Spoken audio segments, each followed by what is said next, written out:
Hello and welcome to the world of Advanced Dungeons & Dragons, 1st edition. In this video I'm going to be going into the basics of character creation. Now, when I was introduced to Dungeons & Dragons as a child, some 20 odd years ago, 30 years ago, 30 years ago,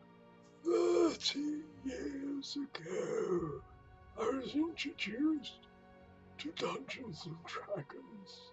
Now, I didn't have anyone to play with, unfortunately, so I spent most of my time creating characters based on fictional fantasy characters I used to love to watch on film or TV or read about.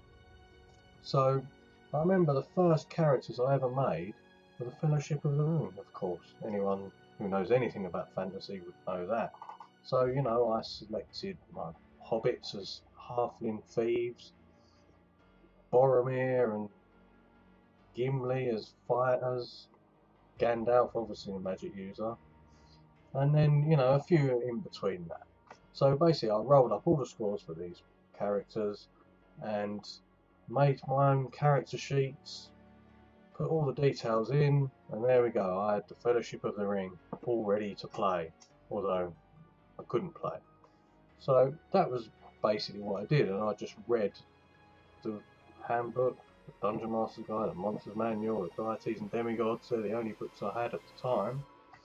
So I just studied them, until later on I got to play, but that's another story. So what is character creation? It's basically creating an alter ego, perhaps, to push into the world of hell and fantasy and adventure and dragons and doom and gloom and violence, and send them forward, push them in. There you go, I've created a mini me.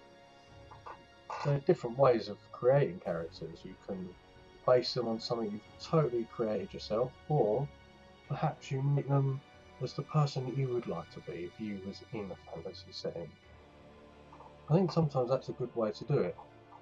Base it on your own personality and your own way that you would do things, but then exaggerate it massively. You think, what would I do if I was in a dungeon fighting skeletons? You know, how would my character react to that? How would I react to that? I mean, personally, I'd shit myself and then flail around and hope for the best. So this is where we can create characters that are potentially going to be heroes. You know, in a real life situation, in fighting skeletons, you're going to be scared, but you're in that fantasy world. So I would love to think that if I was fronted by a load of skeletons, I'd pull my sword out and hack them left, right and centre, and I'd be done with it. And then everyone would cheer, and I would claim the treasure, and I would be a hero. That's much better, isn't it, than running away? That's sometimes a good way to start. But what we'll do in this video, I'm going to go over how you actually create this avatar, this being, this hero, or this adventurer.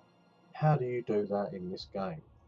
First thing we'll cover is ability scores, what they are, what they're used for. Then we'll go over character races. What can you be in this game? Can you be an elf, human, whatever? We'll go over that.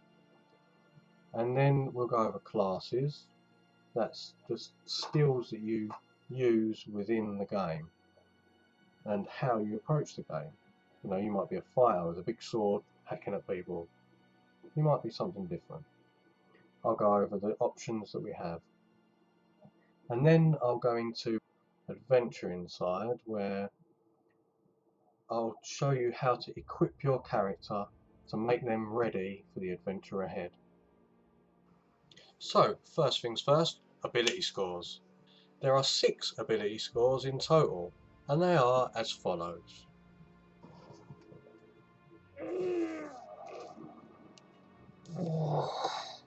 Strength,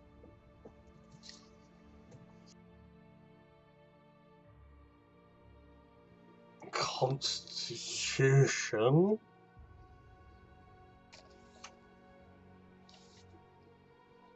Intelligence, Wisdom, A fool doth think he is wise, but a wise man knows himself to be a fool.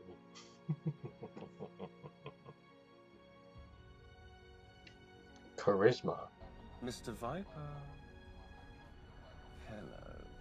You've already wasted so much of your life. What do you desire to do with the rest of your time on Earth? All I want to do is my art. Dexterity.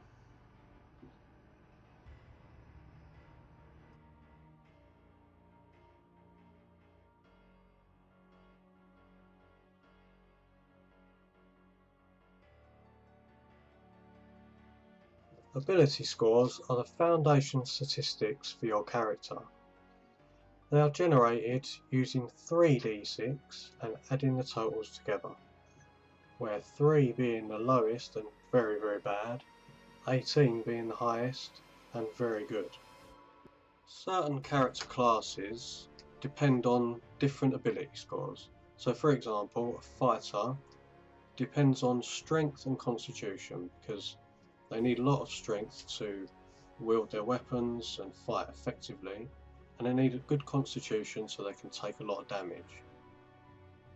This is just one example, and when we go into character classes I'll explain which character ability score is suitable for which class. The next thing you need to know is what race you would like your character to be. So the races are as follows: human, halfling, half-orc, elf, half-elf, gnome and dwarf. But for the time being, for the purpose of this series, I'm going to stick with human at the moment because that's the easiest race to create, and also there's no bonuses or modifications that we need to make. So we'll keep it simple and stick with humans for the time being. There are 10 character classes that you can choose from, but for the purpose of this series of videos, I'm going to cover the main archetypes to most fantasy roleplay games. These particular classes are as follows: fighter, cleric, magic user and thief. I'll go into all of the character classes in a future video where I'll cover each one with some detail, but for the time being we'll stick to those main 4. This brings me to the end of the video. As always, thank you very much for watching, and if you like the video please show your appreciation by pressing like and pressing subscribe. Next time I'm going to show you how to create a human fighter. So grab your pen and paper and your dice, and I'll see you next time.